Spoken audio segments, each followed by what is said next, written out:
আসসালামু আলাইকুম বন্ধুরা, আরও একটি নতুন ফুড রিভিউ নিয়ে আপনাদের সামনে হাজির হয়েছি। আজকে আমরা চলে গিয়েছিলাম পুরান ঢাকার নাজিরা বাজারের সেই বিখ্যাত হানিফ বিরিয়ানিতে। হানিফ বিরিয়ানি কি আসলেই সেরা? জানতে হলে ভিডিওটি শেষ পর্যন্ত দেখুন।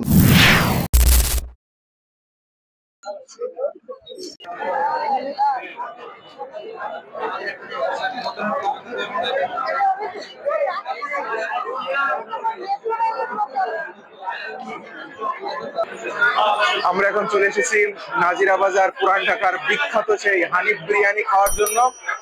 এই হানিফ বিরিয়ানি এতটাই বিখ্যাত তা আপনারা আমার দিকে ফোকাস করলে, ক্যামেরা ফোকাস করলে বুঝতে পারবেন না, আশেপাশের পরিবেশ দেখে আপনারা বুঝতে পারবেন। এত পরিমাণ ভিড় হয় এইখানে, আসলে অকল্পনীয় ভিড়, অকল্পনীয় ভিড়। প্রায় আধা ঘন্টা দাঁড়িয়ে থাকার পরে আমরা একটা টেবিল পেয়েছি, ভাগ্যক্রমে একটা টেবিল পেয়েছি। এখন দেখা যাক খাবার পাই কিনা। এখন দেখা যাক, খেয়ে আমরা দেখি যে খাবারের টেস্ট কেমন। আসলে এত পরিমাণ মানুষের সমাগম যে মনে হচ্ছে না এটা শীতকাল।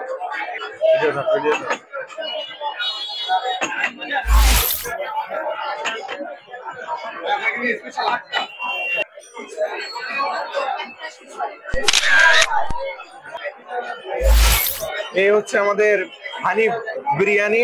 এখানে আপনার স্পেশাল হানিফ বিরিয়ানিটা আমরা অর্ডার করে নিয়েছি। এই স্পেশাল হানিফ বিরিয়ানির প্রাইস হচ্ছে 300 টাকা।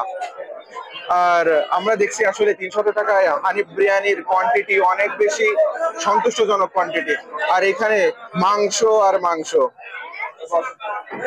অনেক পরিমাণ মাংস, গুনে শেষ করা যাবে না। অনেক মাংস, অনেক মাংস। আর এই বিরিয়ানি থেকে যে অ্যারোমাটা আসছে, আসলে সরিষার তেলের একটা অ্যারোমা আসছে। এখন আমরা খেয়ে দেখি যে কেমন। আর বেশি দেরি না করে, অনেকক্ষণ ধরে আমরা লাইনে দাঁড়িয়েছিলাম। বিসমিল্লাহ।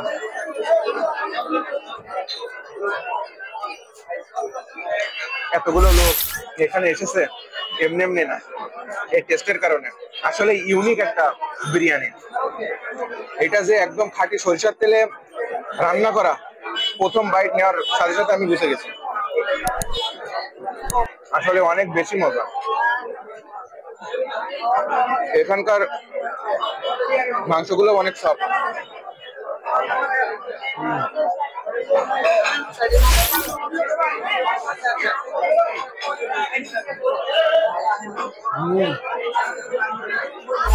অসাধারণ, অসাধারণ। আপনি তো ফার্স্ট টাইম খাচ্ছেন তাই না? কেমন লাগছে? ভালো লাগছে। এটার মধ্যে আরেকটা আছে যে কল্পনা খেয়েছিলাম, এটা হলো এর মতো একটা সেম ফ্লেভার ছিল, সরিষার তেল এবং সাথে দেশি ছোট ছোট গোলালু ছিল। এটা হলো বিরিয়ানি হাউস, এটা হলো পল্টনে, এটা হাউস বিল্ডিং এর পাশে। ওটাও ভালো লাগছে, ওটা আরো ভালো, ওটা ভালো। এর থেকে বেটার। ইউনিকনেস একটা অন্যরকম। ইউনিকনেস এটা একটু বেটার, কম্পারেটিভলি ওইটাও কোনো অংশে কম না, কোনো অংশ কম। ওটার মধ্যে দেশি ছোট গোলালু আছে না, ওই গোলালু থাকতো এবং এই স্মেলটা এটা ছিল। ও আচ্ছা, ঠিক আছে। আর এইখানে একটা মানে সরিষার তেলের একটা অ্যারোমা আসছে, অন্যরকম একটা অ্যারোমা ছিল। আর একেবারে অত্যাধিক পরিমাণে আপনার ঘি ব্যবহার করা হয় না, মশলা। হ্যাঁ হ্যাঁ, অনেক সব। আর একেবারে গরম গরম, অনেক মজা। আসলে মানুষ এমনি এমনি আসে না, মজা এই কারণে আসে।